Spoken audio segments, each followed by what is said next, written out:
Hey guys, welcome back to my channel. সকালে উঠে বিছানাটা গুছিয়ে নিয়ে হালকা টিফিন করার জন্য ডিমটা ভেজে নিলাম। বুঝতেই পারছো মা বাড়িতে নেই, তো রান্নাটা করতেই হবে, পেটে খিদে তো আর চেপে রাখতে পারি না।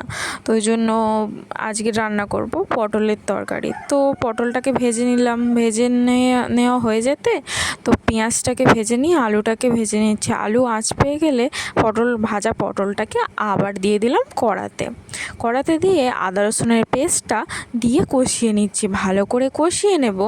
কষিয়ে নেওয়ার পরে দিয়ে দেব হলুদ গুঁড়ো লঙ্কা গুঁড়ো দেওয়ার পরে ভালো করে একটু নাড়িয়ে কষিয়ে নেব আর কি।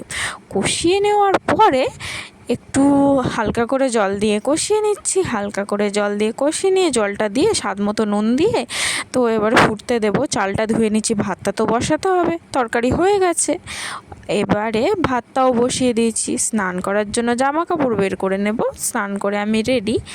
তো এই ছিল দুপুরের ওয়েদার। আর সন্ধ্যাবেলা বানিয়েছিলাম চাও।